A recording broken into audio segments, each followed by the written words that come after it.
Photography Part 1. Review this lecture after reading Chapter 1 Photography in Understanding Movies. This lecture is broken into two parts. Students must watch both lectures for Week 1. Students can watch Sunset Boulevard or Rabbit Proof Fence to complete weekly assignments. Use the film grammar sheet in the module on D2L to aid in the note-taking process. Movies should be treated as text, works to be analyzed and interpreted. They are very similar to any other text, including a textbook.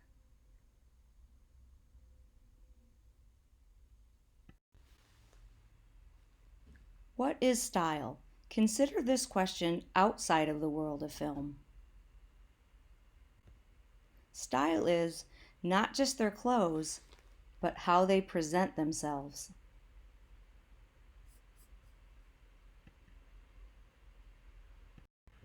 A film style is the total package. It's how the film is put together. In this lecture, we'll focus almost exclusively on a film's visual presentation. Realism versus formalism. In the textbook, Giannetti begins the photography chapter with the two distinct styles above. Realism and formalism defined. Realism, an attempt to reproduce the natural world with a minimum of distortion. The elements of style don't call attention to themselves. Formalism, stylistically flamboyant. The elements of style call attention to themselves. Realism and formalism have existed since the beginning of cinema, starting in France in the late 1890s. We have Auguste and Louis Lumiere and Georges Méliès as the pioneers of these two distinct styles. We have two stills side by side, one from the Lumiere brothers on the left. It's an image of a train pulling into a station. And then one by Georges Méliès on the right. It's an image of women in pretty short shorts climbing into a rocket ship. So our job is to compare and contrast to determine which still is done within the style of realism and which is done in the style of formalism. Let's start with the Lumiere brothers image.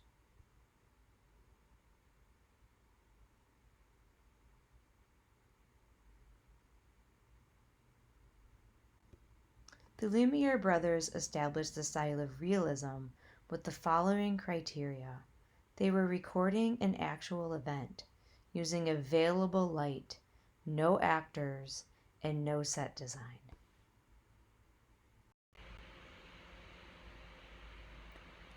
We can trace a line from these early films to the genre of documentary and fiction films done with a documentary look. Students are encouraged to watch Lumiere Brothers films or actualities in the supplemental playlist. Formalism or realism?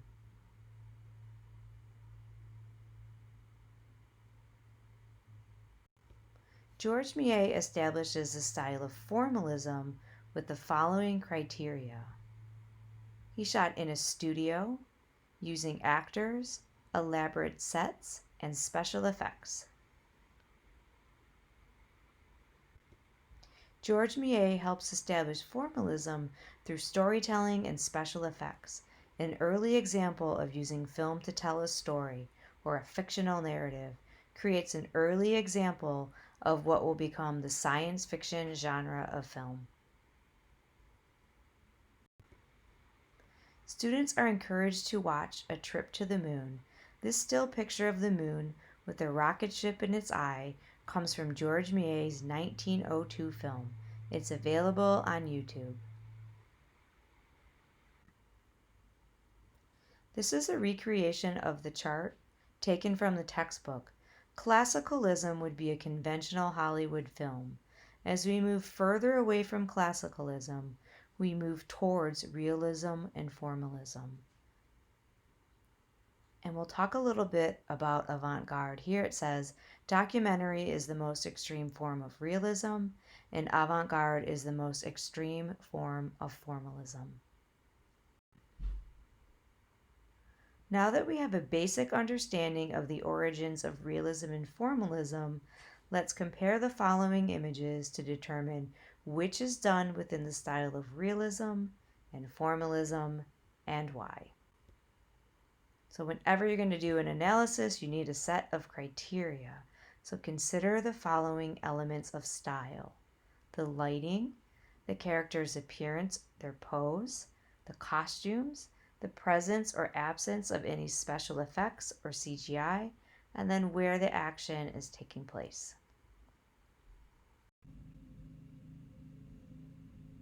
Which still is done within the style of realism or formalism?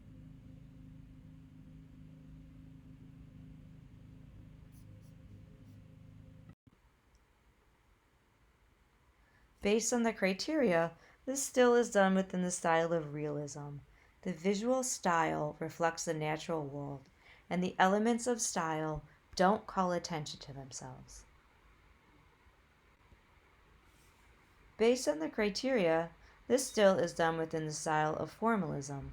It's stylistically flamboyant, and the elements of style call attention to themselves.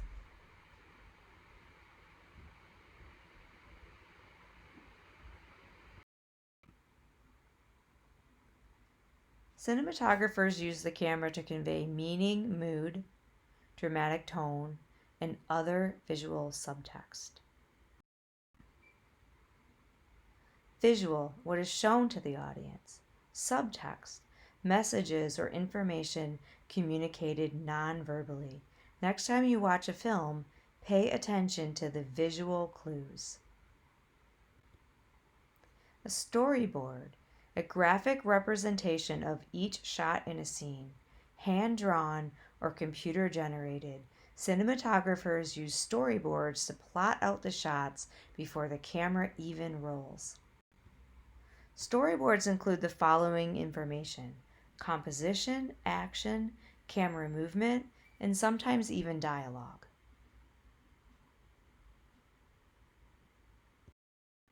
Shot sizes.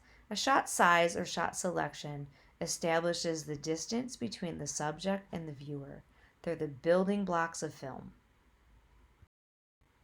An extreme close-up. One object is shown tightly framed. The composition tells us exactly where to look.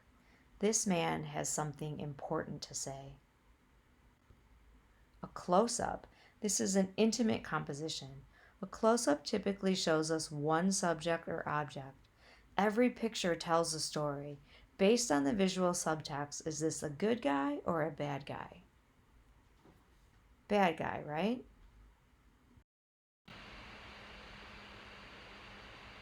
Medium shot. Medium shots are very common. They provide more background information than our previous shot. A medium shot typically shows a subject or subjects from the waist, hips, or knees up.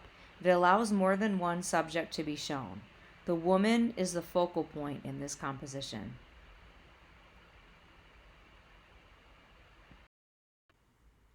Long shot. This is the first shot where the human subject isn't the largest.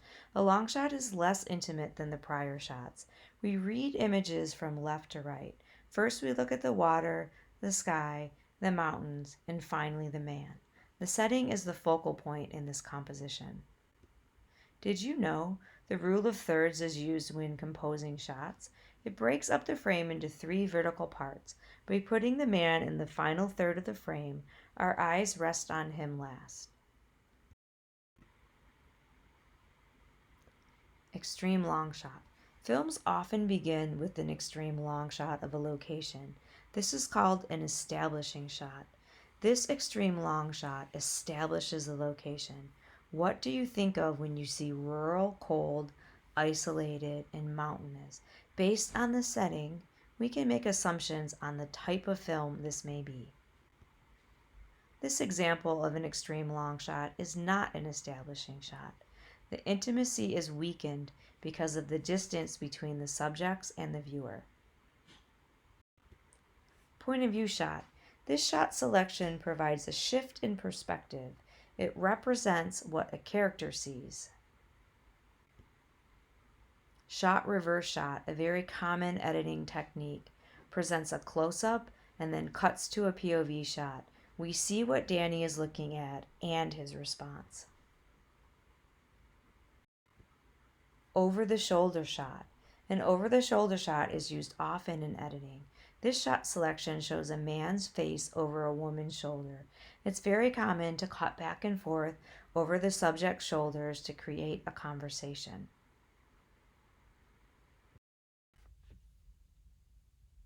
Lighting in film noir. The cinematographer also creates and controls the quality of a film's lighting. We'll begin with a basic 3-point lighting plot. 3-point lighting, 3 basic placements for lights. Each light is named for its function within the shot. 3-point light names. Key light provides the most light. Fill light, used to create shadows. Backlight bumps objects and subjects out from the background. Lighting diagram. A lighting plot is created for each shot. It works in conjunction with the storyboard. Here's an overhead lighting diagram. We see the camera, the subject, the key light, the fill light, and the backlight.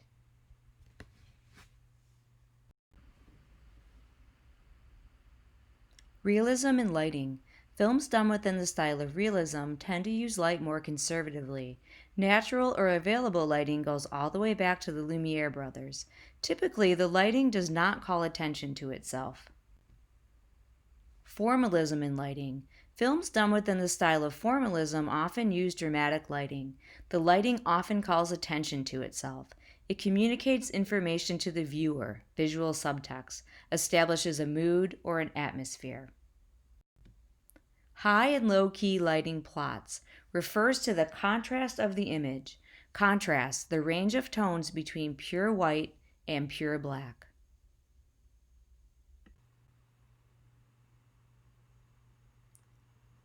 High key lighting.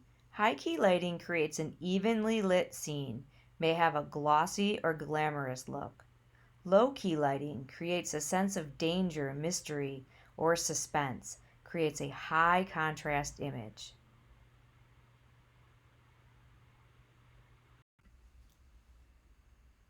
Critical analysis. Let's spend some time comparing high and low key images. Consider whether the lighting is being used to communicate visual subtext by creating a mood or an atmosphere.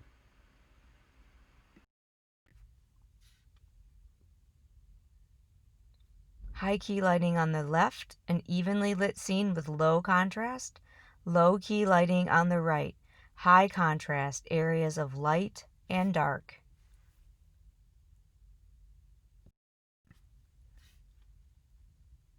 Low key lighting on the left and high key lighting on the right.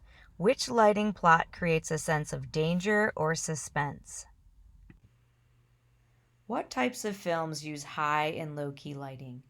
Low key lighting is associated with horror, suspense, mystery, and thriller genres. High key lighting is associated with classical Hollywood films such as romantic comedies, musicals, and comedies. Film noir, French for dark or black cinema, coined by French film critics to a group of American films after World War II. Film noir style, a specific period in American film history, beginning in the 1940s and ending in the late 1950s. Film noir refers to a film's style and not its genre. Literary influences come from pulp fiction novels. Films made with film noir style after 1959 are called neo-noirs. Examples: Sin City and LA Confidential. Origins of film noir. Visual style came from German expressionist cinema of the 1920s and early 1930s. Influence of horror. Techniques also used in American horror films of the 1930s, like Dracula and Frankenstein.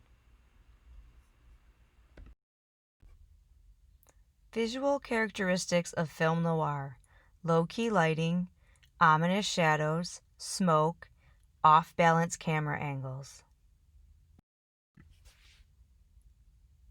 Plot elements in film noir: voiceover narration, non-linear plot structure, flashbacks, sharp wit, and biting sarcasm. Characters in film noir: an anti-hero protagonist who's cynical and morally ambiguous, and a femme fatale who's seductive, manipulative, and sometimes murderous. Themes in film noir include cynicism, moral conflict, pessimism, disillusionment, and paranoia. This week's assigned film is Sunset Boulevard, released in 1950, directed by Billy Wilder, with William Holden as Joe Gillis and Gloria Swanson as Norma Desmond.